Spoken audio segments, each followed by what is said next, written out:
Sebab itu, akibat daripada itu, kenapa berlaku? Saya rasa ni pemandulan ilmu, proses pemandulan, dimandulkan ilmu, kekuatan akliyah itu memang dibuat secara berperancangan. Sejak lebih 50 tahun yang lalu. Agaknya Ustaz Osman Muhammadi tak setuju dengan saya. Tak apalah. Dirancang. Dirancang sedemikian rupa. Saya ambil contoh. Kerajaan yang lepas untuk negeri Selangor ni, Kerajaan Kelantan setiap tahun, hampir setiap tahun, menhantar anak-anak kita ke Jordan, ke Morocco, ke Syria, ke Mesir. Bilangannya antara 500 ke 600 orang. Dalam keadaan Kerajaan Kelantan yang miskin itu. Berapa orang Selangor hantar tahun lepas? 84 orang. Negeri yang terkaya. 84 orang. Alhamdulillah saya dah dapat kelulusan daripada Exco. Batch yang pertama akan pergi 250 orang. Dan kalau ada lagi yang berkelulusan yang sedemikian, insyaAllah kita akan hantar lagi 250 orang. Kalau tahun ini boleh hantar 500 orang dengan syarat ada calonnya, dengan kelulusan yang paling minimal. Jadi inilah dia. Saya tanya kenapa mereka tak hantar 84 orang saja dihantar. Jawapannya mudah. Bimbang kalau pulang nanti mereka tak masuk kumpulan kita. Itu dia. Kan ini dia punya track, the big track. Inilah pemandul-pemandul. Proses dalam konteks pemandulan ilmu. Betul tuan, serius. Ambil sekarang. JAIS, Kerajaan Negeri Selangor telah menyerahkan 23 sekolah agama, sekolah menengah agama, serah kepada Kerajaan Federal. Kita berkuasa hanya jaga tanah, hanya jaga bangunan. Itu saja kita kuasa. Bayang pada saya, it is a mistake, big mistake. Kita kuasai tadika, kita kuasai sekolah rendah, tiba-tiba di tengah tu tuan-tuan, jalinannya mati di situ, kita ada kuis pula di hujungnya, di tertiary education. Macam mana? Apa nilainya? 5 tahun tu apa nilainya? Pada saya pembentukan syahsiah sebenarnya 5 tahun yang terakhir. 5 tahun yang terakhir, itulah persediaan nak kahwin, itulah persediaan berumah tangga, itulah persediaan untuk jadi dewasa, itulah persediaan untuk mendapatkan kebijaksanaan, wisdom dalam hidup. Dan kita serahkan kepada kementerian. Apa dah jadi? Sampai pengarah JAIS sendiri pun tak boleh pergi sekolah yang satu hari dia mendirikan sekolah itu. Betul? Saya lagi lah tak boleh pergi.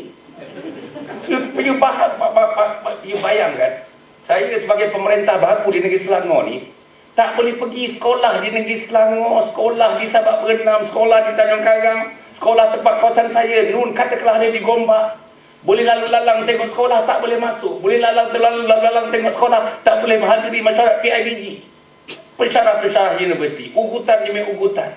Macam mana? Macam mana ilmu nak berkembang dalam keadaan diukur? Macam mana ilmu nak berkembang dalam keadaan kita limitkan dia? Saya ingat dulu masa saya masuk universiti, bila-bila ada forum, saya pada masa itu dah tahu dah, Lim Chong Yu kita dah kenal, Lim Kit Siang kita dah kenal. Datang universiti dalam proses memeras ilmu, memerah ilmu, bukan ada apa-apa pun. Akhirnya yang saya nampak sekarang ni, pembangunan fizikalnya hebat, tetapi pembangunan akliyah, jangan cerita pembangunan ruhiyah, pembangunan akliyah tak berkembang. Soalnya apa akan jadi 50 tahun lagi? Kita dah pergi dah, kita dah sampai kepada peringkat the next 50 years. Sebab itu saya nampak kesan daripada itu, tuan-tuan dan puan. Kita dah rasakan kesan daripada itu. Tuan-tuan namakan apa saja, Mak Rempit, saya tak mau sebut lah. Selangor ni Johan semua lah. Cuba Johan. Betul tuan-tuan. Tuan-tuan buka dalam surat khabar tengok statistik. Sampai polis pun mengatakan kalau saya nak bagi briefing kepada doktor, saya tak campur dengan jabatan-jabatan yang lain. Doktor seorang saja. Pasal statistiknya. Selangor. Pelacuran Selangor. Dadah Selangor. Mak Rempit Selangor. Semuanya. Ragut Selangor. Perceraian Selangor. Itulah bila asas ilmu sudah tidak ada lagi. Bayang manusia hidup tanpa ilmu. Bayang manusia hidup, tuan-tuan, di kepalanya, yang merupakan, Masya Allah, saya tak tahulah, satu fakulti yang Allah beri kepada kita, kepala kita ni, di mana otak, disitulah sarang dia, saraf dia, trilion sarafnya. Situlah kunci kepada kehebatan manusia itu, kehebatan insan itu. Tak ada. Sebab itu kadang-kadang, tuan-tuan, bila kita bincang-bincang, kadang-kadang, saya kadang-kadang bincang terasa-terasa, betul lah. Bukanlah nak kata, saya pun dangkal. Dangkal betul perbincangan kita. Bila kita dangkal perbincangan kita, di peringkat negeri, pentadbir, pengurus, pemerintah pun, akhirnya dia masuk dalam dunia. Namanya dunia yang routinized. Inilah Max Weber kata, routinization of charisma. Routinized. Cerita yang pelik-pelik, yang kecil-kecil. Sampai bila kita nak bina tamadun besar? Sampai bila nak bina tamadun besar? Kok cerita-cerita, kita tahu departmen-departmen cerita tandas. Departmen-departmen cerita tak datang, tak tepat masa pukul 8. Bila kita nak cerita yang besar-besar? Saya tengok cerita tandas ni, mula-mula saya kerja tahun 71, sampai sekarang, kita head of department berkumpul bercerita, cerita tandas juga. Inilah namanya the trap of routinization.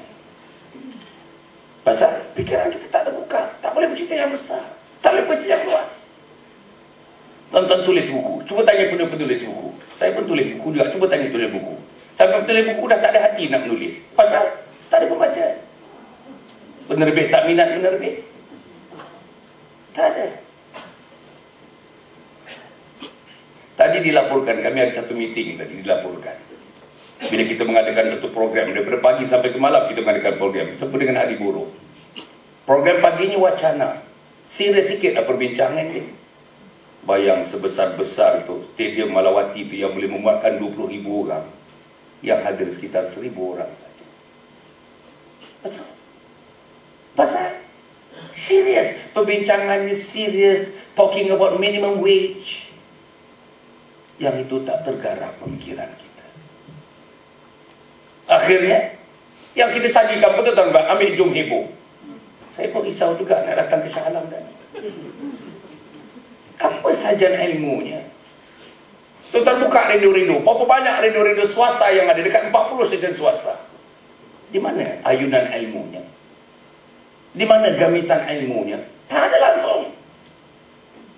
Layan makin malam dan menjurus kepada seks. Makin malam menjurus kepada betul-betul yang menghayalkan.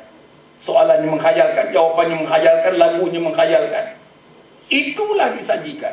Day in, day out, night in, night out. Saya harap bila kita membincangkan manusia besar ini, manusia besar, pemikiran yang besar ini, tak boleh bincang begini saja.